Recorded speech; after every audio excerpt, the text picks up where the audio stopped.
In Buddhism, we believe about reincarnation. We do? Okay. But what about Muslims or Christianity? They don't believe in that. Then what happens after they die? Some kids believe that respecting their parents makes them good people. Some kids don't. Is there a difference in the truth? You don't understand. So somebody explain to her? Let me explain one more time. It's very simple. Some kids believe that respecting their parents and taking care of them makes them a good person when they grow up. Some kids don't. Does it change the fact that if you do, it makes you a good person? Okay. So whether people accept or don't accept, it doesn't really matter. We don't need to bomb people. We don't need to stab people. We don't need to bribe people to believe in what we believe in. We believe in it not because we, as a group, as a Buddhist, we believe it through logical examination. Simple as that. So whether people believe in or not, it doesn't really matter. The rule of law, a cause and effect, is a rule of law. Example, there are insane people out there who kill and rape and murder, and they don't believe it's bad. But does the same effect come for them as a person who believes that it's bad? Of course it is. So a person who knows that it's bad and a person who doesn't know it's bad is the same thing. So someone who comes into Malaysia and they bring drugs, and someone who knows they should, when they're caught at the airport, is there a difference from the side of the law? Someone who comes into Malaysia with drugs, knowing that it's bad, and someone who comes in not knowing, if they're caught, does it make a difference from the side of the law? Okay? So whether you accept karma or not, karma is pervasive and existing. Otherwise, you tell me another explanation for the disparity in existence. You tell me another reason. Very simple. So if you believe in the law of cause and effect, it doesn't explain everything at our level, but it explains a lot more. So you're rich, I'm not. Why? Your previous life you gave more than I did. That explains it. Oh, well, God made you rich and made me not rich. Why? I'm fabulously beautiful and gorgeous and glamorous and you're not. Why? Because God made me this way and He forgot you? Why?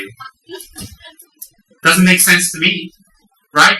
So in my previous life, I healed, I gave medicine, I massaged, I took care of people, I didn't kill, I took care of the sick. So in this life, I have a great, fabulous, gorgeous, beautiful, glamorous body. And your previous life, you ran around the woods naked. Just kidding. My point is this, is that there's a difference because we created the difference. That will explain it much better. Does everybody understand that? So whether people accept or not, why argue? If they have the merits, they have the karma to understand, wonderful. So those who don't understand and they engage in negative actions and make themselves suffer, that is suffering without knowing they're suffering. For Buddhists, we look at them with even more greater compassion. It forces us and motivates us and compels us to practice to become Buddha, even more so for those who do not know they suffer.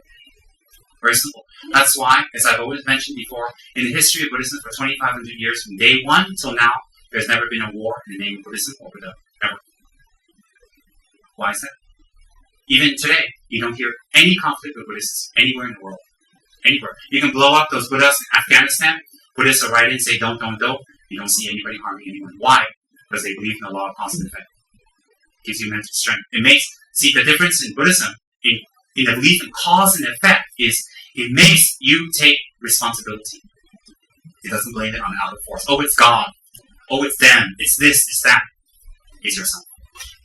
When you take responsibility, you make a difference for your world.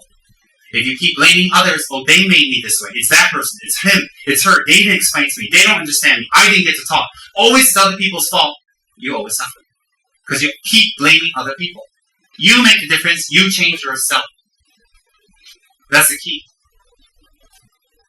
If the mind arises at the point of conception, how then the mind doesn't arise at the point of conception. The mind enters at the point of conception.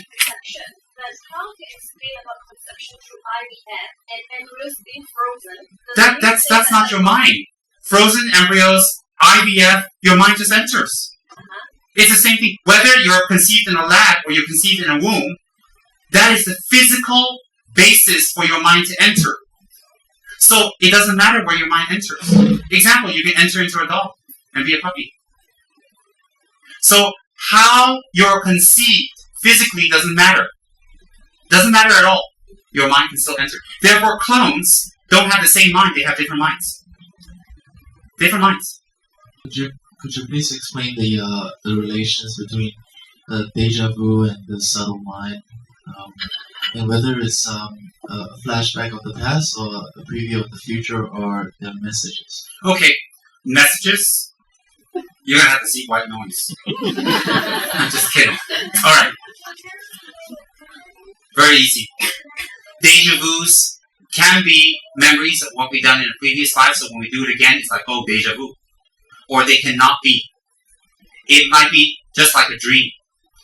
Deja vus do not indicate necessarily the subtle mind, active or working.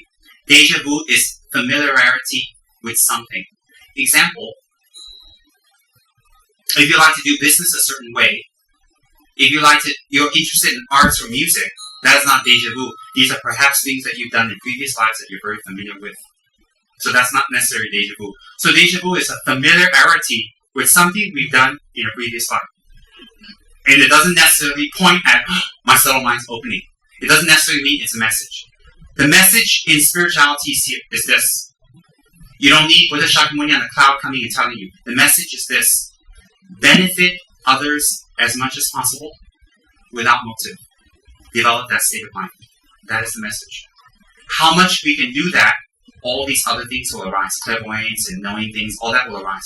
If we don't benefit others, all these other things that arise can be deception. Can be mind playing tricks on itself. You see, there is magic and mystery in Buddhism. But at our level, there's no magic and mystery. We have to go on pure logic. Why? We can go off the wrong path.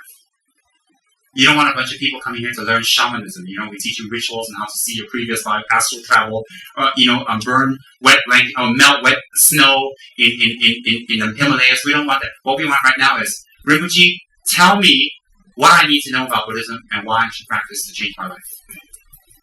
Alright? So they can be indications, they cannot be. It's not certain.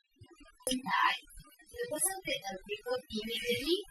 Oh, when you pass away, the maximum amount in this realm is 49 days. After every 7 days, you have a natural death. Meaning in Bardo, you die after 7 days. Then you reborn again in Bardo. You die again, you reborn again. You die again, reborn again. It goes up to 7 times maximum, which is 49 days approximately. All right. Within that time, you have to take rebirth. For high-level practitioners, I know like His Holiness the Dalai Lama's root master, which we all witnessed. His Holiness Kachijamji, who died at 81 exactly as he predicted. When he died in Dharamsala, North India. When he died, the area had a gentle earthquake, and rainbow appeared around the moon, and it snowed very gently. And he stayed in meditation like this for 12 days. Meaning no movement, no talking, no eating, no peeing, no defecation, no sleeping, nothing. His Holiness Tridaramji stayed in meditation like this for 12 days. At the end of 12 days, his head slightly tilted down like this, and a drop of blood came out, which meant his consciousness is left. The Dalai Lama's senior tutor, His Holiness Kachid Lingramji, stayed in the same state of meditation, clear light, for 13 days in Dharamsala. And my root guru, Kachid in the heat of South India, at 81, after a hearty breakfast. But he's quite fierce. His picture's inside Setrop's chapel. You can take a look. He has a goatee. He's quite fierce. He's quite good at scolding. And he doesn't say thank you or anything. On the day he was going to pass away, he said to his students, I've had a wonderful breakfast. You've all done great service to me. I thank you very much. They said thank you. Everybody got a shot. And they went off to monastic school. And then during midday, they heard His Holiness Kajasarmji had breathed his last. Kajasarmji sat in his favorite chair in meditation for 3 days. No movement whatsoever. And you have to remember, you say, what's the big deal? It is a big deal because it's South India. And he doesn't have air conditioning like here. It is hot and steamy. No negative smells from his body. No corrosion. No Nothing. He sat in a state of meditation for 3 days. And on top of that, gave indications of his next rebirth. Where, the direction, his parents' name, his race. And when we actually burned his holy body with rituals and prayers inside a stupa, because we need ashes to enshrine it in a stupa, in a pagoda. When we removed the ashes, 2 very distinct, small, infant footprints can see in the ashes. Very clear, they took pictures. And his skull did not burn. His tongue, his eyes, and his heart did not burn. They preserved it. This is very normal. And he took rebirth in North India, Kunu Manali, as he predicted. And when his attendants, his previous life attendants, went to go find him, they brought articles of his previous life that he had used. The minute the child saw the attendants, the parents doesn't know who they are. The child was 2, 3 years old. He immediately screamed. Their names, he knew who they were, and he said, "Take me back to the monastery." Immediately. When I met him for the first time, he recognized me. I was shocked. I was shocked beyond anything. I was thinking, oh my God, he can die, come back, recognize. I say, oh God, if I can just die and come back safely, it's good enough. I'm not going to recognize anything. I've seen this with my own eyes. You see, don't think that I'm Tibetan and I have to accept this and this is right. No, I am Tibetan. I am born Buddhist. I am. But it doesn't mean I have to accept it. I've seen it. I've witnessed it with my own eyes. I'm not as smart as some of you, but I'm not as stupid as some of you too. Sorry. I've seen it. These little kids can't fool you. They can't fool you. And they come up with things that from their previous lives and they tell you that only you know. You go, what? How do you know that? That only you know. That they told you in their previous lives. At a very young age. I saw it. Rinpoches are real. Reincarnations are real. I see it all the time. All the time. I met very young Rinpoches who on sight can predict the future to me. They're 11 or 12 years old. Where I'm going to go, who I'm going to meet, at what time, what place, and how many years. Exactly to a T. I saw it with my own eyes. They're recognized by the Dalai Lama. They're recognized by the oracles of India, of monastery. They can't be wrong. I don't care, I'm sorry, with respect, I don't care if you guys believe in reincarnation. I have overwhelming evidence, and I've seen it with my own eyes. I lived in America for part of my life. I came back to my culture. I didn't grow up in my culture. I did not. I came back to my culture when I was around 19, 20. I was away from my culture my whole life. So I am not imprinted by cultural imprints. I am not. I left America for a reason. I knew I was leaving America. The things I did in America, I needed to do. I knew at a very young age I would leave. I knew at a very young age what I needed to do. I'm not showing off. I'm not saying I had visions or I saw or I had dreams. I did not. But I just knew I would travel. I would have to teach. I would have to meet a lot of people. I knew that as a young child. How I knew, I don't know. I just always played that way. I would memorize prayers, memorize texts. I would sit on beds and pretend there was imaginary people and I would teach them things. I would dream of wearing these funny yellow hats. All the time. Not all the time, sometimes. Even when I was very small, I go to the library, I find particular Tibetan deities. The very deities that I was attracted to in dictionaries and encyclopedias and Tibet travelogue books, even back in the 80s. The very deities that I like are the very deities that I was told I practiced in my previous life by my lamas. How would they know that?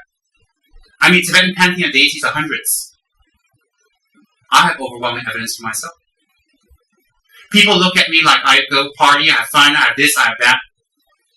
That's what I am on the outside, but I'm different on the inside. Why am I different on the inside? Because I put effort. I put effort to be different.